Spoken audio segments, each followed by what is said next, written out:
What you're seeing right now is a real cyber attack being detected in real time. Within seconds of the attack, my system identifies the threat, processes the security logs, and sends an alert directly to my phone.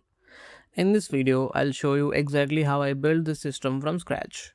This project is called Sentinel Ops. It is a real-time cybersecurity monitoring and alerting system inspired by the workflows used in security operations centers, also known as SOCs. The goal was simple: detect attacks, analyze them, alert the user immediately. In this project, I used completely real attacks, real logs, everything was real. The project uses two virtual machines. The first machine is Ubuntu Linux. This acts as the target server and hosts the Wazuh SIEM platform. The second machine is Kali Linux. Kali acts as the attacker machine and is used to generate real attack traffic. Both systems are connected through a private virtual network. The Ubuntu machine has an IP address of, and we will be monitoring throughout this demonstration. At the core of Sentinel Ops is Wazuh. Wazuh is an open source security information and management platform commonly referred as a SIEM.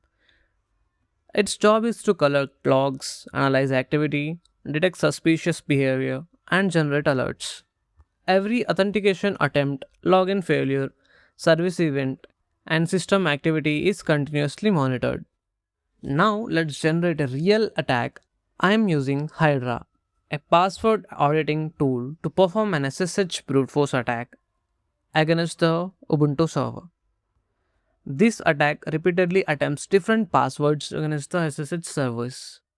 Each failed attempt generates logs on the target machine. Wazuh immediately identifies and analyzes these login failures.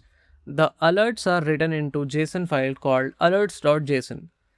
This file acts as the real-time source of security events within the system. Now, every new event is processed within seconds. To make these alerts accessible, I developed a custom Flask backend.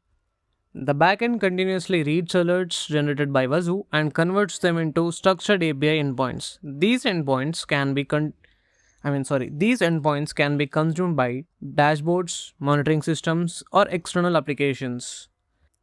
This provides real-time access to security data. Detection alone isn't enough. Administrators needs to be informed immediately. To solve this, I developed a Python-based alerting service. The service continuously monitors Wazuh alerts and automatically sends notification to Telegram. As soon as the attack is detected, the notification appears on the phone in real time. The complete workflow looks like this. Kali generates the attack, Ubuntu server receives the traffic, Wazuh detects and analyzes the activities, alerts are written into JSON, the Flask API processes the alerts, the alert services monitors the event, the alerting service monitors the events, finally, Telegram delivers the notification to the user. This project helped me gain practical experience with SIEM technologies, log analysis, attack detection, automation, and security monitoring. While enterprise SOC platforms operate at much larger scale, Sentinel Ops demonstrates the core principle used in cybersecurity operations. Thank you for watching.